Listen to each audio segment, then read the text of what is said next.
They think 50 to 70% of all of us will get exposed to it. So by social isolation, the thinking is we're not going to stop it. People are still going to get this. It's still going to be transmitted, but it's not going to be that big hump.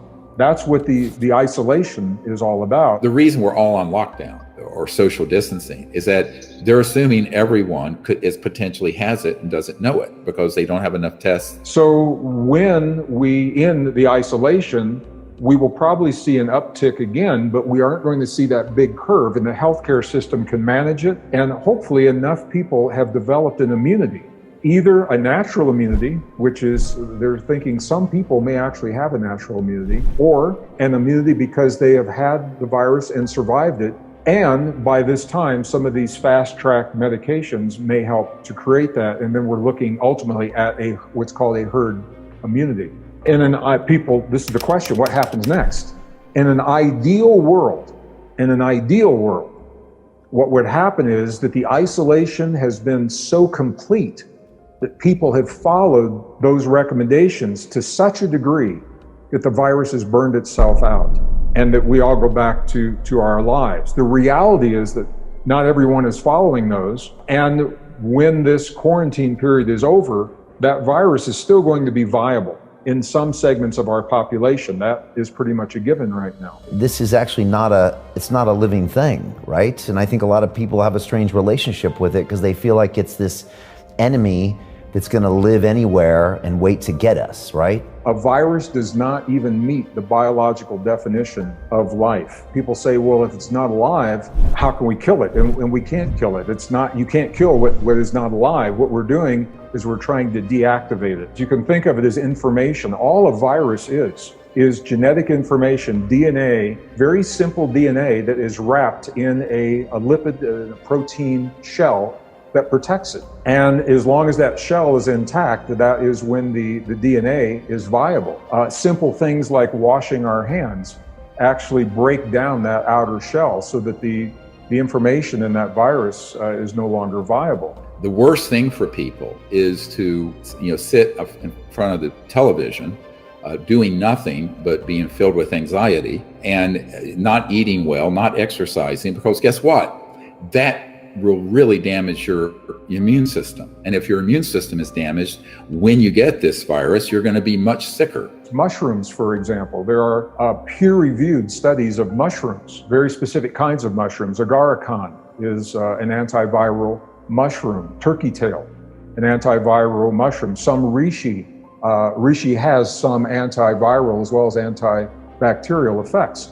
And the reason they work is because this virus, it's a spherical virus that has protrusions on the outside. Some people are calling them spikes, but when I see them under the microscope, they look more like protrusions. They don't look like, sharp, pointy spikes. Those protrusions are looking for places on the exterior of our cells, receptors is what they're called, where they can dock, just like a space shuttle docks to the space station. Is what they're doing. And the supplements, the antiviral supplements, such as the mushrooms, what they do is they blunt those protrusions or deactivate those proteins so that even though they may find a human cell, they cannot communicate with that cell. So they're meaningless to us. We're not infected by the virus. It is a very bizarre way of thinking that something that we cannot even see with a naked eye, it's hard to see with a microscope, and it is something that's not even alive, is just changed our planet forever. It will take a season for our bodies to learn what to do and how to develop the antibodies. We will develop, as a species, we will develop the antibodies. We are literally designed to meet these kinds of challenges. Our body knows exactly what to do if our body is given what it needs to do that. So our body knows when that virus is in our body, there's an attack from our white blood cells that will identify it, they will attack it, we'll start creating antibodies. In the process of doing that, our body will create a fever to raise our core temperature to make us inhospitable to a foreign virus. So that's what the fever is doing.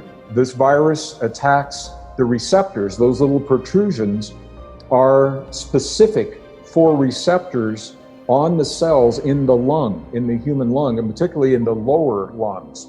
So this is a little bit different than the the upper bronchial kinds of infections, deep in the lungs. So our job is to give our bodies what it needs to keep us strong, so that we can sustain ourselves in that battle, that we ultimately are successful in if our body is given what it needs.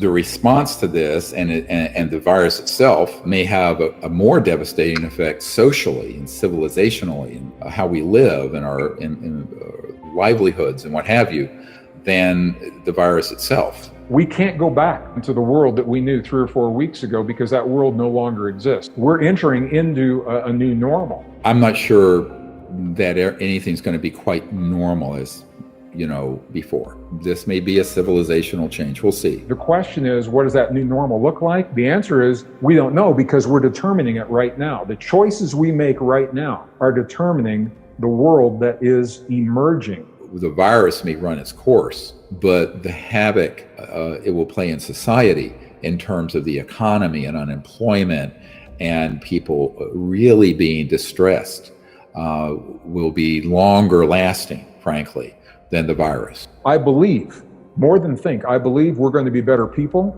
I believe we're going to have a better world because of what we've just gone through, because it has exposed the cracks in the foundation of society, the cracks in the foundation of our systems that we rely upon. What's sustainable, what's not, what works, what doesn't work. You said that the pandemic is disappearing, but we lost 6,000 Americans this week, and just in this room you have dozens of people who are not following the guidelines in New Jersey, which say you should not have more. No, they don't have this to political activity. Why are you saying such a bad example, Mr. President? You're wrong on that, because it's a political activity. They have exceptions, political activity, and it's also a peaceful protest. So when you have, and as you know,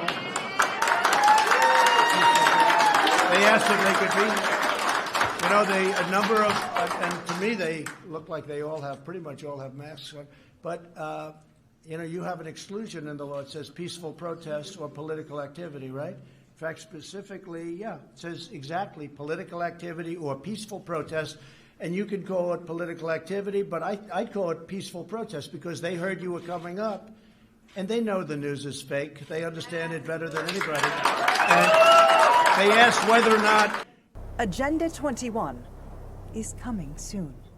If the press in this country were honest, it wasn't corrupt, if it wasn't fake, our country would be so much further ahead. But we're doing really great.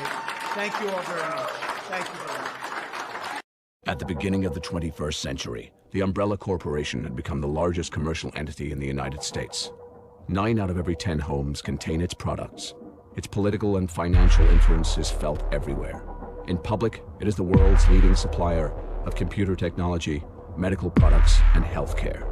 Unknown even to its own employees, its massive profits are generated by military technology, genetic experimentation, and viral weaponry.